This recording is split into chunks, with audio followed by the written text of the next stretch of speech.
Memorial Stadium on Baltimore's 33rd Street is the site of a hard-fought AFC Eastern Division showdown this Sunday.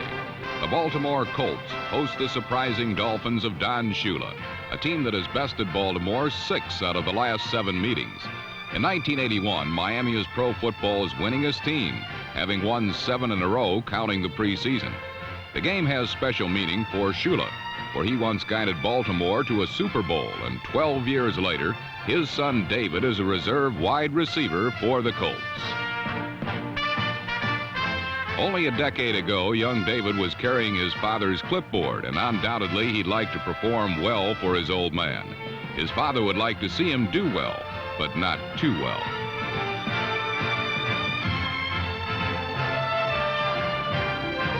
One man who hasn't played too well this season is a quarterback who is known as the franchise in Crab Corner, strong-arm Burt Jones. The old saying is, as Jones goes, so go the Colts. Burt has begun slowly. Baltimore has the worst passing attack in the AFC, and after 3 games, they have managed only a solitary win. Shula's Dolphins, however, are undefeated. The reasons are simple. They lead the NFL in quarterback sacks. Only the Bills have surrendered fewer points, and only Cleveland has fewer turnovers. They are clearly a disciplined and well-prepared team. That's why they sit alone, perched atop the AFC East. It is a critical game for each. If Baltimore can win at home, they'll be only a game out of first. If they lose, they'll be 3 games off Miami's blistering pace. From Baltimore, it's the Dolphins and the Colts on the NFL Game of the Week.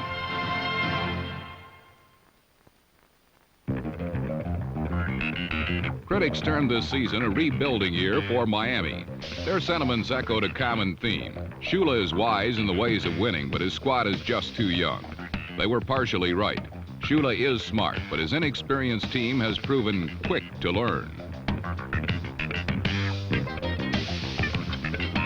While Shula's coaching savvy is vital, the development of second-year quarterback David Woodley has proven even more instrumental in Miami's return to power.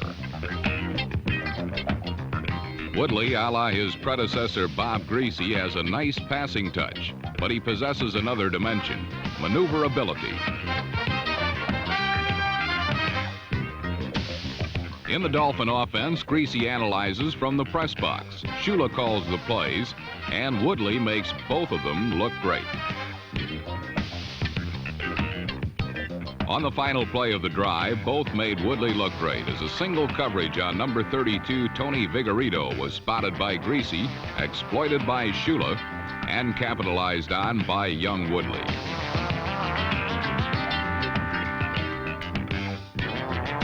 Vigorito replaced injured speedster Tony Nathan out with bruised ribs.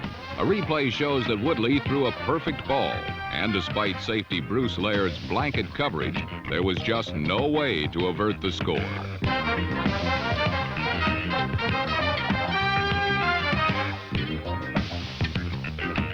Ball control has been Miami's trademark for a decade. 9 plays, 73 yards, 7-0 Dolphins.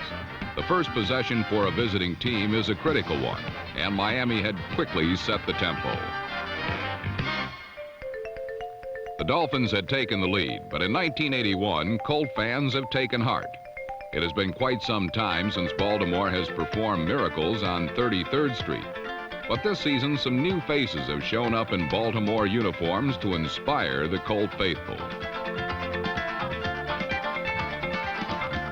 Last year, the new kid on the block was number 27, Curtis Dickey, a super rookie running back who outgained Detroit's Rookie of the Year, Billy Sims, over the season's final 8 games.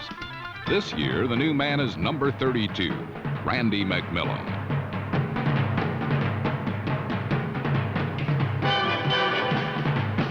McMillan from the University of Pittsburgh rushed for 146 yards versus the Patriots on opening day to help Baltimore to its only win. But the man who really turns the team on is gutsy Burt Jones.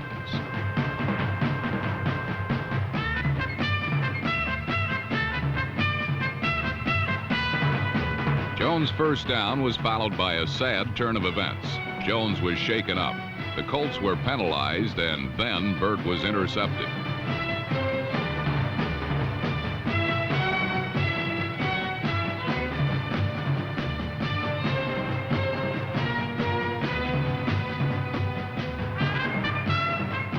Number 55, Ernie Roan's end zone pickoff halted the Colts' drive.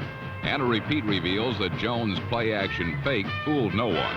Roan got a deep drop from his inside linebacking spot, and Jones simply never saw him in the crease.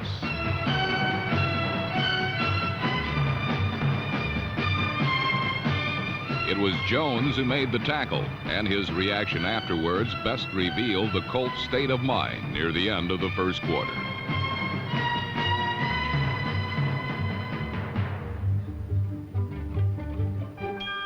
The Dolphins took over from their own 14-yard line and proceeded to drive 86 yards for another score. It was a tribute to their offensive line. Bob Kuchenberg and Ed Newman are the veteran guards. Center Mark Dennard and young tackles Eric Laxo and John Giesler round out the front wall. Veteran Nat Moore needed time to complete his long route, and Woodley needed time to connect. Time was provided.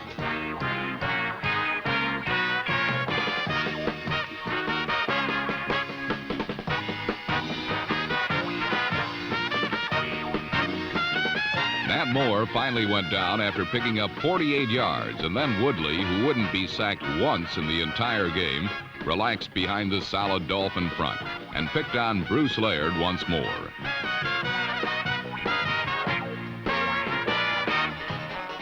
Laird, an underrated defensive back, was called for pass interference, and once again Miami's tough line was called into action. This time to carve out a path for rookie fullback Andra Franklin, number 37.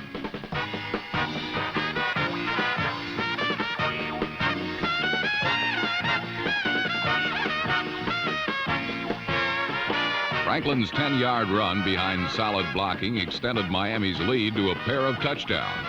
Twice they had the ball, twice they had scored. If the Colts were to make it a game, the defense would have to take control. After 3 games, Baltimore had surrendered 91 points. Only the Jets had allowed more. The week before against Denver, the Colt defense allowed 442 total yards. The week before that, they gave up 35 points against Buffalo. Obviously, defense is the weakness of this team. But midway through the second quarter, they did what they had to do: stop Miami.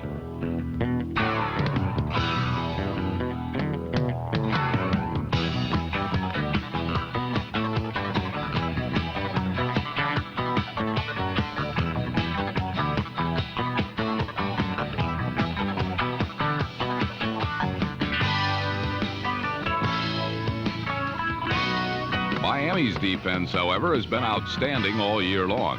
While Baltimore gave up 91 points coming in, the Dolphin D allowed only 27, and their 16 sacks is tops in the league. They continued to smother Baltimore and Curtis Dickey.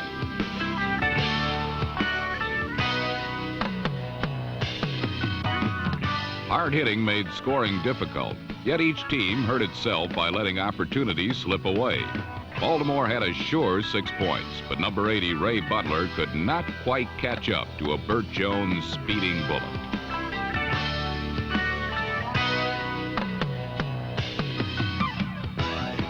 Miami, too, failed to capitalize on what surely would have tucked the game away when Jimmy Cephalo, number 81, dropped a pass that was right in the old breadbasket. In a period of the game when it seemed no one could seize control, someone finally marched confidently to the forefront. The shadow of back-to-back poor outings haunted him. Quickly that specter would be dashed away. Burt Jones suddenly developed the hot hand and got his club back in the hunt. His elbow was injured a week before, his wrist a quarter before. But Jones has always played with pain, and sometimes that's when he plays his best.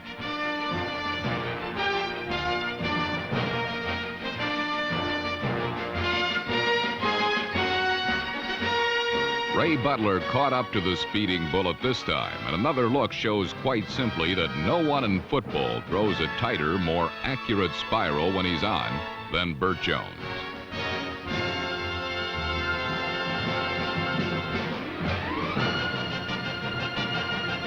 With a first down deep in Miami territory, Jones quickly brought to a conclusion an 8-play, 98-yard journey.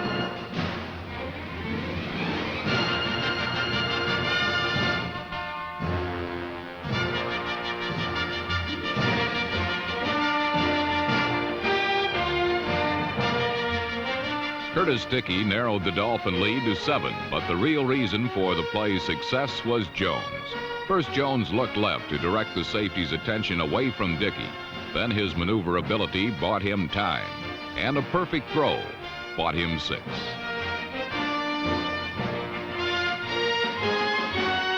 This would be a tight game between two hungry division rivals, and it would not be decided until the waning moments. The best was yet to come.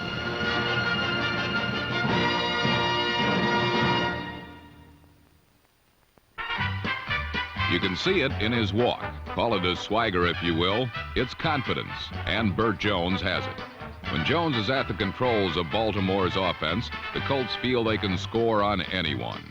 Burt had started slowly this season, but after a strong first-half showing against Miami, the AFC's number 2 defense, he was looking like vintage Jones again.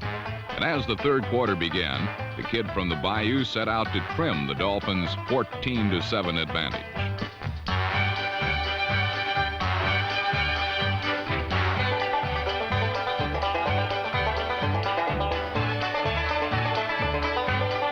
Jones hit rookie fullback Randy McMillan in the flat on Baltimore's first possession. McMillan weighs 226 pounds, but possesses great speed. It was just that speed that enabled McMillan to easily conquer single coverage from Miami.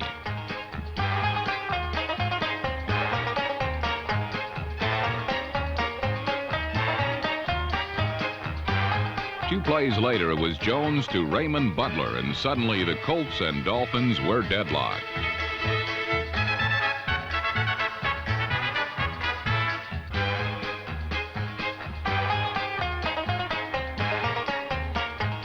Butler, a second-year pro from Southern Cal, has become Baltimore's big play receiver and would contribute more later in the contest.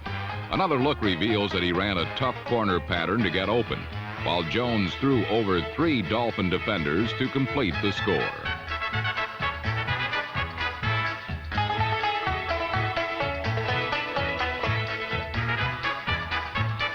Baltimore had entered the game as the second least productive scorer in the NFL, but that seemed to be a thing of the past.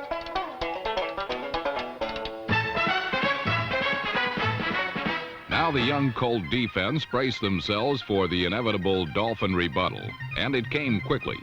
With Jimmy Cephalo drawing most of the attention, Duriel Harris, number 82, found some open spaces over the middle.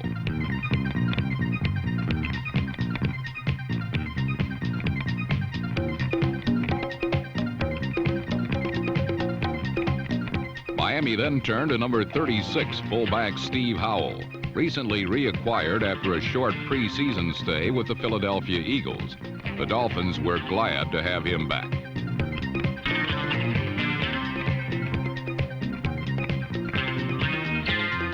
It was Howell's first carry of the season, setting the stage for the first catch of the game by running back Nick Giaquinto, number 35. Quarterback David Woodley had marched the Dolphins crisply in a drive that took 11 plays. Burt Jones responded with a scoring drive of his own that was wrapped up in just 3 tries.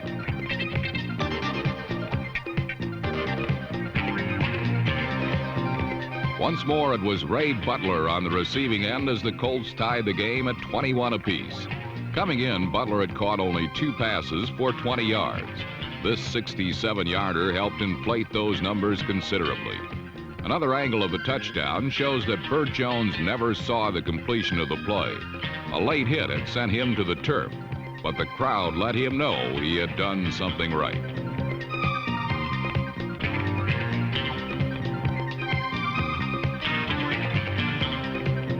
The third quarter ended, and the players dusted themselves off and dug in for what would be an incredible final 15 minutes.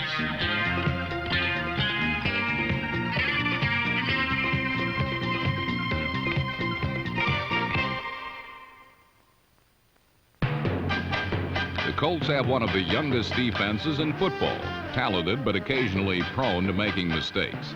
Yet the exuberance of such youth also means that this hardy bunch isn't afraid to hit. The Dolphins discovered that if they were going to win this game, they would have to travel a bumpy road full of hazardous stretches.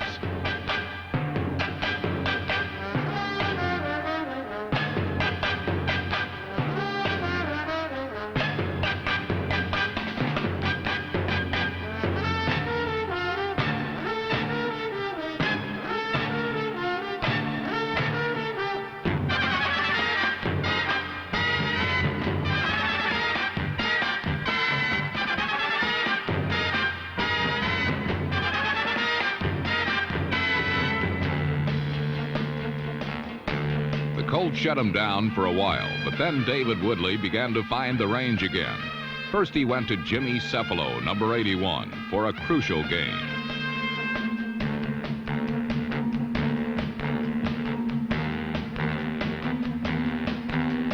Woodley came back on the very next play with a toss to the other side of the field.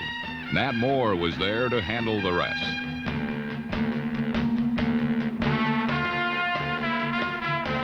Miami got down to the 1, but couldn't punch it in on 2 tries.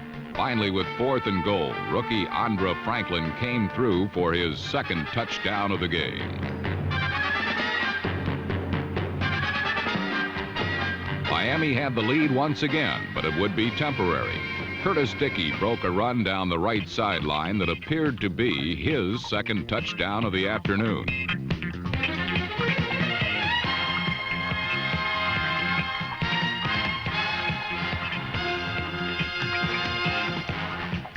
Unfortunately for the Colts, Dickey just did step out of bounds around the 9-yard line, as a repeat of the play shows. It also shows a key block from number 61, guard Robert Pratt, that gave Dickey the opening he needed.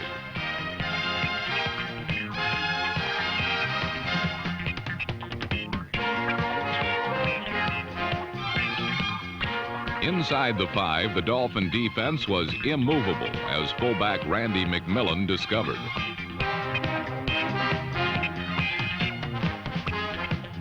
But on 4th and goal, the Colts tried once more, and this time Curtis Dickey got his touchdown.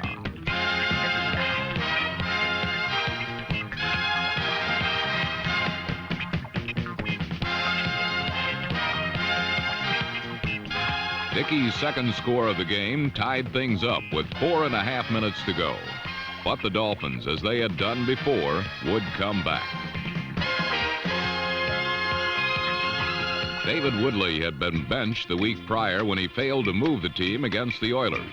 He was determined that would not happen again.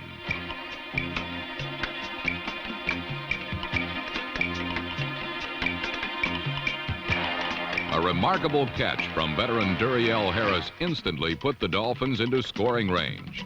But the scrappy Colt defense held on the next 3 downs to force a field goal attempt.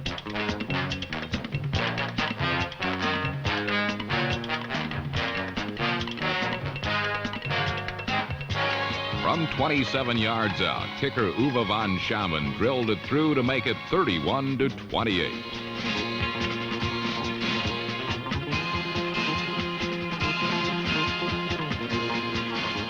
Only 1 minute remained in the game, but the Dolphins had their 4th lead of the afternoon.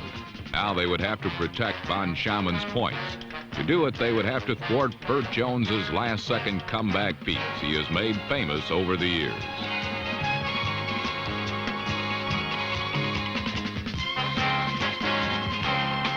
Jones fulfilled such expectations and then some as he launched a high, towering rocket to Raymond Butler for an apparent 47-yard scoring strike.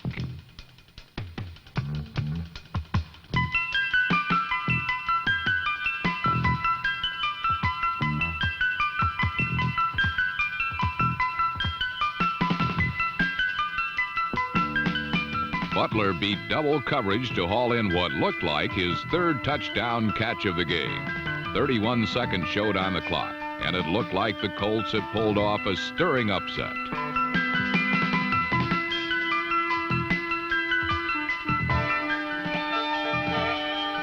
But the end zone celebration was quickly curtailed when the Colts looked back to the line of scrimmage. A holding call wiped out the score, and Baltimore would need to find another miracle.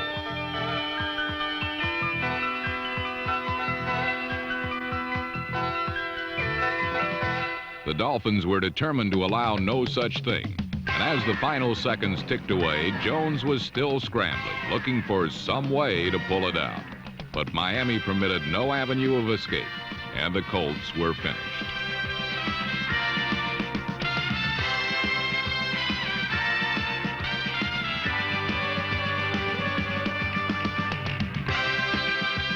It was a tremendously disappointing loss for the Colts, but it was especially rewarding to the Miami Dolphins of Don Shula. The 4-0 start is their best since 1979 when they won the AFC Eastern crown. And though few people, even in Miami, were thinking title at the beginning of the year, some revised thinking may be in order. There are now only 3 unbeaten teams in the league, and only 1 in the AFC. That team is Miami, and they are winning with players that most folks aren't too familiar with. But if they continue at this pace, this new group of Dolphin no-names might soon become as familiar as that other anonymous group in the early 70s that went to 3 consecutive Super Bowls.